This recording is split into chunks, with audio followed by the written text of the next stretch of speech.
ভাই খারান ভাই 2টা নোট দিয়েছেন, দুটোটা একদম সিরা। টাকাটা চেঞ্জ করে দেন। কি চেঞ্জ করে দেবো এখন টাকা এমন? ভাই টাকা এমন মানে টাকাটা তো আমার চালাই দিব, এটা চেঞ্জ করে দেন না ভাই। এ বেটা এত কথা মুশকিল গায়, নিলে নে না নিলে যাই যা। ভাই এদিকে মাথা গরমের কি আছে ভাই? আপনারা যেই তাহত করে আনছেন আই না আমার সিরাটা এই আছে, এটা তোমার চালাই দিব ভাই। এই বেটে অন্ধম তোর থাবর ভাই থাপু দিবেন ভাই, মানে বুঝলাম না। আমি কি আপনাকে ভিক্ষা খুঁজি না? আমি চুরি করতে আইছি, আমি তো কাজ করে খাই।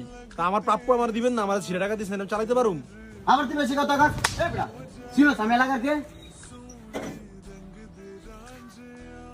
এই মেয়ে তুমি আর মাল লাগিল লেগে আমি তো এই যে কষ্ট করে আইছে তোমরা চালায়া, তোমরা যে চালু চালু করে চালাইতে কইছো, এরপর চালাই আইছে, এখন ভাড়া চাইছে, ভাড়া দিবা না। আমি তো এতক্ষণ বৈশাখ সবাই দেখলাম, চুপ হয়ে রইলাম, কিছুই কইলাম না। এই মিয়া তোমার লাগে কিছু হয়েছে? যাও আনতে তুমি। আমার চিনো তুমি? রফিক মিয়ার ছেলে। ও ভাই আপনি রফিক ভাইয়ের ছেলে? না ভাই আমি তো খারাপ কিছু কই নাই, আপনি রফিক ভাইয়ের ছেলে? ও ঠিক আছে ভাই, রফিক ভাইয়ের ছেলে তো থাক, বাদ দেন। ভাই আমরা গরিব মানুষ তো, আমাকে একটা থাবত দিয়েছেন, আর একটা থাবত দিতে পারেন, জুতা দিয়ে বাড়ি দিতে পারেন, আমরা কিছু করতে পারবো না। আল্লাহ আমাকে অটোটা বানাইছে, আমরা ভাই খাইটা খাই, ভিক্ষা খুঁজি না, খোরা তো খুঁজি না ভাই, চুরিও করি না।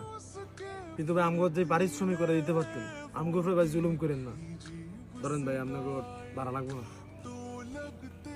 বয়ান মারে দেখছিস নি অবস্থা? ওরে মন্ডা চাই